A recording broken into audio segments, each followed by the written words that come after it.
Tyree has curated set designs, designed graphic logos, and painted murals. In fact, she has a mural near the corner of Rivers Avenue and Reynolds Avenue in North Charleston.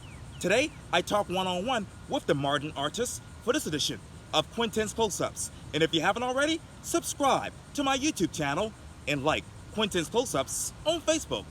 Janeva Tyree, welcome to the award winning Quintin's Close Ups. Thank you for having me. So nice to be here. I appreciate it greatly. I know that obviously you are a modern artist residing right now in Charlotte, North Carolina. And since receiving your BFA in illustration from Savannah College of Art and Design in 2011, you have developed storyboards, designed graphic logos, curated set designs, published children's illustrations, painted murals, and of course, you taught workshops. How would you craft your life right now using art? How would I craft my life right now using art? So, one of the biggest things that I've learned as an artist is that art expands over so many different mediums, so many different platforms. Art is the best way to communicate without using words. So the way that I would craft my art right now using art is I don't tend to limit myself to one art form, whether it is murals or set designs or paintings or graphic designs. I believe that art, especially in this age, there's so many different tools and different mediums to kind of just create and inspire and put yourself out there. So I would kind of craft myself more so as like a Renaissance artist, like as a jack of all trades when it comes to art. And what other forms are ideal for you right now? So currently, my favorite forms of art are definitely murals. I love painting. I always say that I was born with a paintbrush in my hand. So whether it's working on a canvas or working on a 60-foot wall, my favorite form of art is traditional art. Traditional art. When did you pick up that, obviously, that paintbrush? Oh my goodness. So my mom has stories from way back of when I was drawing on the walls and she was blaming my brothers. I realized I had a very, very, very special spatial ability. When I was in preschool, when I saw other kids drawing and I was like, I don't understand why you can't do this. I didn't realize it was special at the time, but I would say I was born with it. Born with it. That's amazing. How modern, Janeva, is your art today? How modern is my art? That's a really good question because even though I work in traditional mediums, right, that you could have seen 100 years ago, I would say that I keep my content very contemporary. A lot of the artwork that I produce is of artwork of today. For instance, the recent murals that I've put up, I try to add a contemporary spin on them, whether it's getting in the Marvel world of superheroes or just really trying to connect the modern viewer kind of with the history of our past.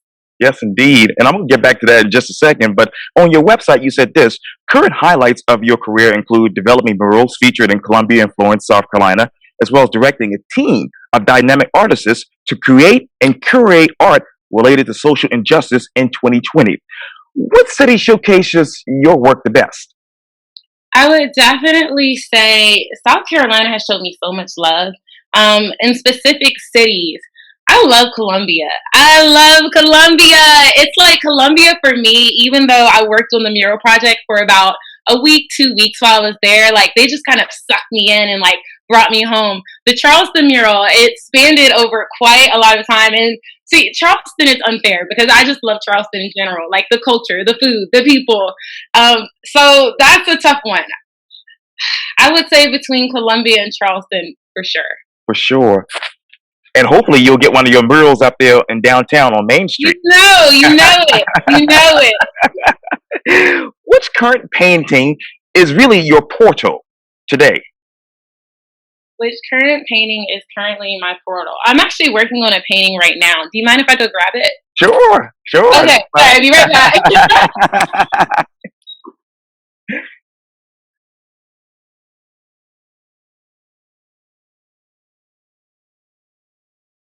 Okay, so speaking of portals, and I'll see if I can put this up here. Wow. So this is actually a painting that I'm working on that's kind of like the connection to the motherland. Sure. And I have like an African American woman and an African woman displayed in traditional garment. However, we're all spiritually connected. So I would say that in every piece, I really try to use art Sure. as kind of like a portal or as an escape. But this one really, really speaks to the question that you answered, as it is a portal, right? Because we're all interconnected, kind of working on like that idea and that conception of metacognition in the arts. Wow, that's amazing. When you obviously get in your mode of creating art, where does your mind escape to? It goes somewhere else. I have no idea where this land is, but I love it. It's addictive. So I would say, like, even as I was painting the mural, as I'm painting this painting, or even as I'm drawing, I just get lost into a completely different world. And that is a very fun world to play in. Play in. Let me ask you, who is the superhero in your life these days? Oh, my mama, you know it. You know it. My mom is amazing. So many kids, and she works so hard.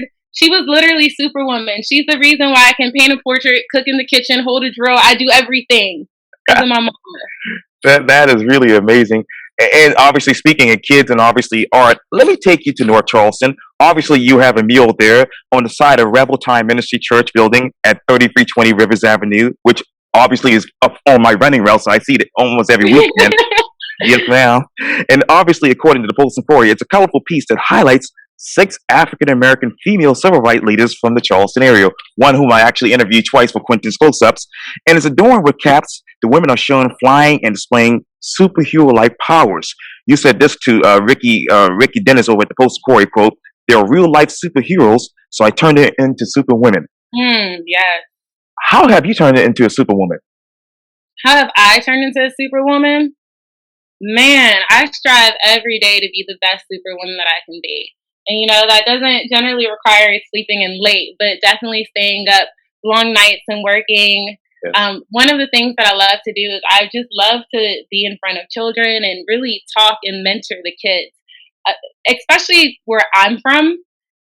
I feel like where I'm from, or at least the environment that I'm from, I almost wish I had a me, So I try to put what I wish I had into the lives of others.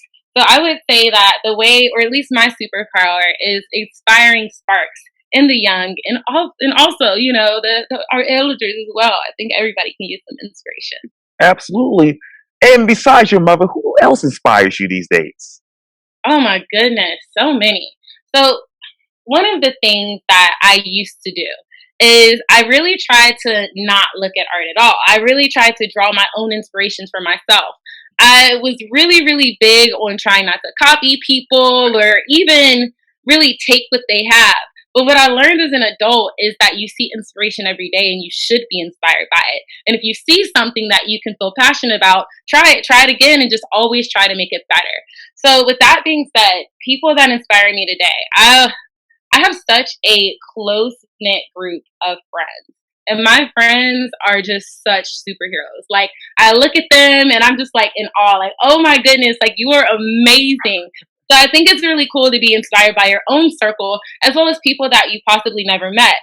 For instance, some of the people that inspire me, Oprah Winfrey, right? I try to channel my inner Oprah Winfrey whenever I'm speaking. And, I love the charisma of Cardi B as well. She's very raw, she's very real, and I can really, really love that about her personality.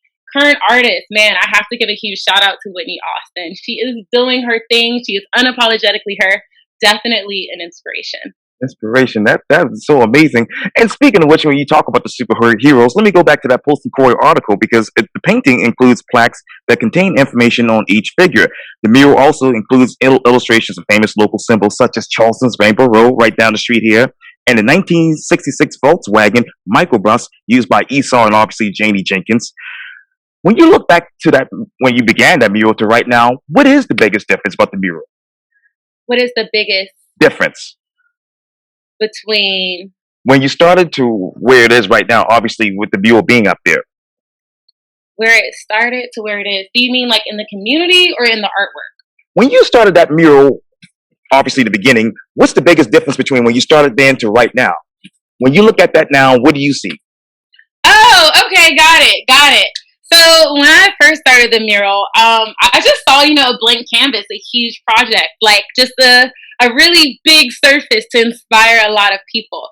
From when I started, I would say the things that I've worked really hard on over these months is really trying to develop more of the realism in the women's spaces and really trying to build a character versus having an impression of them. I really wanted to make it look like it's actually them in motion in real life, saving the world. Some of the other things or elements that I've added since then, in Lucille's Weber's hand, you'll see like a gavel, right? Right. So, which really emphasizes her role in like the justice system. Something else that I've added. Septima Clark now holds the Constitution in her hand, whereas Bernice Robinson is actually going to be in the van with Janice Jenkins. So there's a lot of changes. There's a lot of changes that you'll notice over the times. Oh, because it's such a huge right. space to just add in so much detail. And obviously, as I mentioned, I had Miss Lucille Whipper on Quintin's close-ups 2 times back a couple of years ago. What a wonderful lady. And matter of fact, I'm here where she started everything at the College of Charleston. Nice. Yes, great lady indeed. Which one of those ladies, Janeva, who actually resembles you? Which one of those ladies resembles you right now? I think that for sure that's an easy answer for me. Out of all of the women on the wall, one of the women choose to inspire through arts and crafts. And that would be Mary Jackson holding the shield. She's the basket weaver. Something that I can really appreciate about her is, or at least in general, the cultures of African Americans in America. We have a very, very, very, I don't want to say grim past, but a past that has, for hundreds and hundreds of years, has tried to been erased. It's really hard for us to trace back things that are of us or of our culture, you know, because like when we came over here, they stripped our names, our languages, our families. Like they really tore apart who we were, or at least they tried to. So basket weaving is so important because it's one of the things that we can actually trace back to our roots in Africa. So I love, love, love that Mary Jackson continues to keep it alive, keep it relevant. Is really just this light in our past. Absolutely. She's a wonderful lady. I haven't met her yet, but she has made a tremendous impact on this city. You also told Ricky Dennis with the Postal Courier that the neighborhood, obviously where the mural is, right there near Rivers and Reynolds, needs tender love and care, and it hasn't had that in a while. Has the mural given the neighborhood that tender love and care? I definitely think it has. I really, even like you say that you run past it, right? Before that was just a blank wall. Yes. And now you run past it, and prayerfully you see like this beautiful spark of inspiration. I really, really try to communicate through color and through dynamic images. And the feedback that I've gotten from the community has been overwhelming. So yes, I would say definitely 100% yes. That's amazing. And I know your mission is to create timeless artwork that documents history, break conventional chains, and start conversations which leads to action. What conversations are happening right now? So, there's so many conversations. There's so many conversations. Even simple things such as whenever I first started the mural, where I can't tell you how many men would say, "Hey, why are you on that lift?" Right? Or why aren't there any men up there? And it's like, can we give other women a chance to shine? And it's really beautiful just to see the men that would like come back every day and then just actually learn about the ladies and read about the ladies. Like, I didn't even know that this existed. So, you know, these are just micro conversations that are just going to start a blast of mega conversations. That is amazing. And how have you increased the rate of reaction to art with issues currently going on without letting the issues actually overwhelm you? Ooh, you're right. That's a really tough balance. One of the biggest things in our contemporary history that, you know, I think was overwhelming for the general population was, of course, the murder of George Floyd. I think for a lot of artists that became an issue that we took personally. So with that being said, there's a lot of issues that as artists or as people we see, and we really need to, I don't want to say separate ourselves from the issues, but instead we just kind of need to take a step back, look at it, see where change is relevant, how we can make it, kind of assessing it. And one of the ways that I've learned to do that is honestly through talking about it and through creating art. Wow. And when you step back, what else have you accessed? Obviously, access perspectives, a skew of perspectives. It's interesting how referencing the murder of George Floyd, how the same two people can watch that video but have two different perspectives. So really just talking about it, because to some people it's black and white, like we see what it is, and to some people it's like, well, maybe, and it's really hard for the people that it's like you see it, to really accept the well maybes. So I think it's important just to really have those conversations to understand where the direct observant and the wanderer, like where we meet and what commonalities we have to have a conversation to where we can both kind of get in the direction of right. What conversation would you draw up right now using art? What conversation would I draw up right now using art? My mind goes so many different places. Art is so infinite. So the conversations that I would drop right now using art, my biggest purpose of art, the thing that I think that art is the best for, it's one of the best ways to communicate. Generally, whenever I create art, I don't like using words. If I use words, it's generally because I have to. But if I cannot, I will not. And I'm a huge advocate, even for myself, in not using words. The reason why is because words can be misconstrued, right? Or they can be taken for face value. You can see words and you can understand them, or maybe you speak a different language, so you're instantly getting a different message than maybe a native language speaker. Instead, I love to use art through the visuals, through the colors, through the imagery.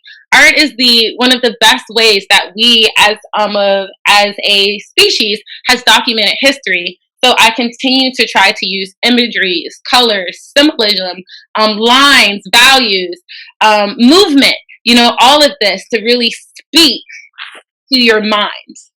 As a matter of fact, let me ask you, when did art create a shift in your mind? So art created a shift in my mind when I would say when I was probably in about like the fourth grade. Oh. I was always the best artist in the class, right? I loved to draw, I loved all of that. I would go to church every single Sunday, and I would fall asleep. Every single Sunday, and I felt so bad. So I prayed to the Lord. I was like, God, I'm so sorry. Like, please help me stay awake. Like, I'm trying to stay awake. Please help me stay awake. Yeah. He put a sketchbook in my hand, and I drew every single Sunday. So I would say that the Lord spoke to me, and I didn't fall asleep again. Yes, that's amazing. That's wow. That's a powerful testimony indeed. Let me ask you, because I'm being redundant here, obviously, but what set of emotions has painting actually triggered in you? Oof, a lot. Painting's personal. I put my heart in every single art piece that I do. It's a piece of you. So I would say whether I'm like elated or happy, or if I'm feeling calm or zen, or if like really like I'm extra passionate, like you're gonna see that in my artwork, whether it's the way I express through colors, or maybe the way you see a repetition of lines. So paintings are personal. And one of the best things that me as an artist, I love to observe art and really capture the emotion of the artist along with the message. But my biggest call to art is definitely the emotion. Oh man, that's so amazing. And how has your art allowed you to venture into new ideas? Ooh, art is eternal. It's infinite. One of the really cool things that I love to do, and this is between me and you, and I like to close my eyes and I like to try to see the unseen, right? Like try to see things that I will never see in reality, whether it's colors or just shapes or it's a word that we haven't even invented yet. And I try to do the same thing with sounds, communicate without using language. And so when it comes to that, I would say the biggest thing that art has done for me is it's really transformed my mindset to be kind of more open to the external. Wow. And how equitable and sustainable will your art be in the next 5 to 10 years? My art is timeless. You should know this. It's on my website. But yeah, so the goal again is to create timeless pieces, timeless art.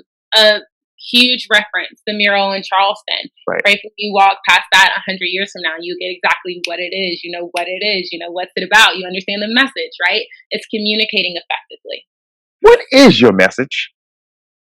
as far as the mural in Charleston or overall as an artist? Yeah, both. Yes, ma'am. I should have said that. Sorry. It's okay. So the mural in Charleston, the huge message is it. So that mural was a call to attention. Mm. You see the superheroes. You should wonder, what is that about? Why? There's plaques up there that explains all of the details of the women. And so that purpose is to really get our history out there and to really inspire little young Black girls. Little young Black girls, oh my God, I am in love. Like they are superheroes on their own, and a lot of times they're not shown it.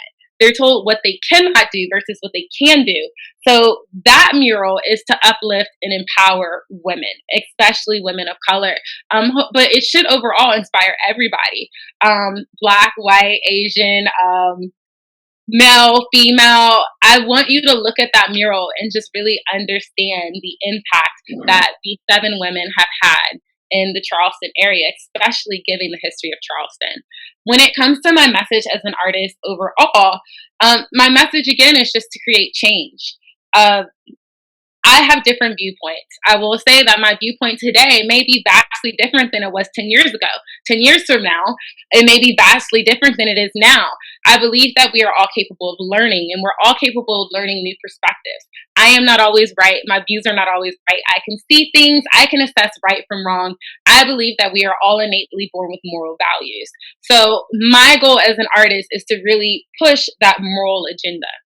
And what will be your moral agenda in the next 5 years?